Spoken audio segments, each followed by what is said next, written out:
How's it going, y'all? Rowdy Riles back with another video. We've got another figure for my Marvel vs. Capcom shelf pictured on the screen. We have our Marvel Legends Iron Man, and he's the deluxe one with the big old blaster in his 90s armor, because that's the Marvel vs. Capcom 2 and Marvel vs. Capcom Iron Man that we're all used to. So yeah, with all that being said, let's take a closer look at the box and we'll get this bad boy open.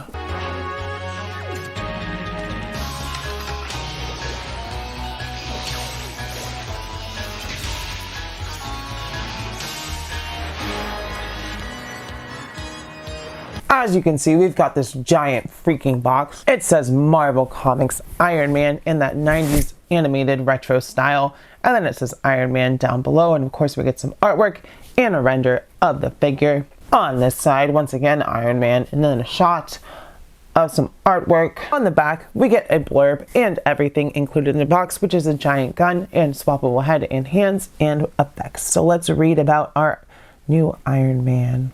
It says Iron Man. Tony Stark's modular Iron Man armor gives the armored Avenger access to an evolving range of advanced weapons, from his repulsor and unibeam to the devastating proton cannon. So that's what is called the modular armor, duh. The other side is exactly the same. And then we've got the top and the bottom. But with all that being said, I know we just looked at the box, but inside that box is more boxes. And the first one, if I can get the freaking thing out, is for the gun. Oh no, they both came out. So we get the big repulsor cannon, which I already have them out, FYI. But you can see there, it's in that same colors, same art style with the deco and all that stuff. So nothing new that we haven't seen here. And then the box is also the same, except it's a retro card, obviously. So same style, not the same card, but same blurb on the back and same swappable parts and all that stuff. So yeah.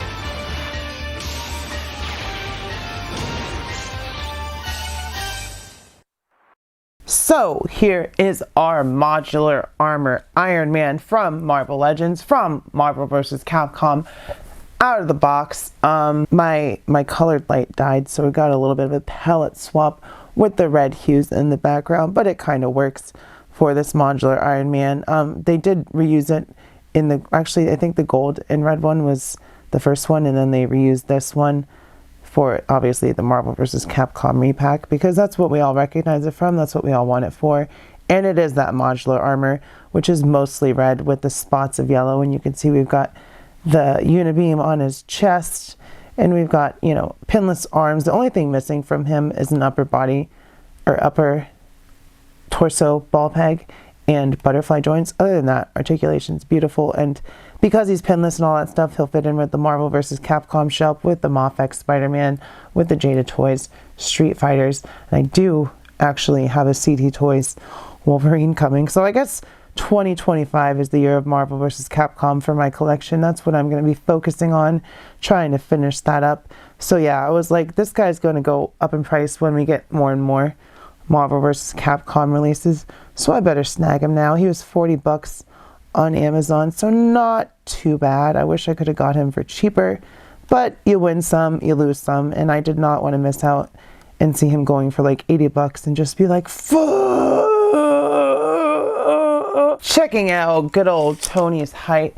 He stands at about, well, if I don't knock him over, just under 6.5, so like, yeah, just under 6.5. So perfect height for Iron Man. He's supposed to be 6'6" in that armor, so it works for me, at least for my Marvel vs. Capcom figures. Going over the articulation, starting at the head, it goes forward and backward. Not that much, actually. We don't get a lot of movement there. Side to side, though, we do get a decent amount.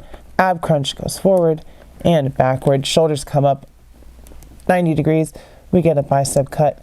We get double elbows, which are nice. We get a waist cut. Legs come forward to the side. No drop down. We do get double knees. And he can just barely kick his butt, but you do have to bend it there. We get a thigh cut. We get a boot cut, which is nice. And of course, we get ankle rockers. So yeah, not the most super articulated Iron Man, but then again, most of the Iron Men that we've had really haven't been the most articulated, but you can at least get him in some fighting and flying poses. So can't really complain there. I don't know what that sound was. You can see he just can't quite hit that superhero landing. He doesn't have a deep enough chest cut or high enough or back on the neck enough for him to hit the real superhero pose. So no, he can't hit it. For accessories, let's start with the basics first, which is to say hands, which is cool. So he comes with fist, which you can see on him right now. Then we get, of course, but he doesn't come with repulsor blasts.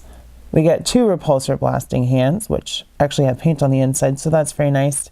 And then we get 2 gripping hands for like holding a trigger or a handle or something like that. And you'll see why in a moment, because you know he comes with that big gun. Sorry for bumping the camera. And then we get another head sculpt, which is also nice, but it doesn't have those yellow parts painted at the top, and then the eyes are blue instead of red on that. I don't know if you can see that. There you go. But yeah, different head sculpt. And speaking of different head sculpts, we also get another Tony Stark head sculpt, more 90s with that mullet and stuff. So I have another Tony head Stark, finally, because I only had the one from the 80th anniversary Iron Man. So finally I get another one. I don't prefer the mullet, but it is a look that I'm used to. And then we start to bring in the big gun. We get a unibeam, which ports right into the chest there, and it looks really good. The way they painted the middle, it does look like it's kind of bursting out with energy, so that's really cool. Then we get this punching effect piece, which kind of just slots over his fist there, so you can see it doesn't attach other than just porting over his fist. So you can use it on, I think you can only use it on the one hand, but I'm sure you could get it on there as far, I think you may, I don't know, you may have to flip the hand around to do it, but I'm sure you could figure it out. And the last thing we get is his repulsor cannon, which does come with a stand, which is very nice. And the only effect piece it comes with is this one in the middle, which is reuse from Apocalypse. So if you have the retro card Apocalypse, they have this in red. But I added all those other repulsor blasts from my various Iron Man figures because they have ports for all those other ones. And I was like, you know what? One doesn't do this thing justice. And as you can see, the sculpt is beautiful. It is in a kind of hollowish plastic that you might imagine just by looking at it. But we've got those red parts painted. Not much to anything else other than a little darker gray here and there. And then, of course, those repulsor blasts. And that's why he comes with this hand. It's so he can hold the handle of that. So a lot of accessories for 40 bucks with this Iron Man. So I'm pretty happy that I finally got him.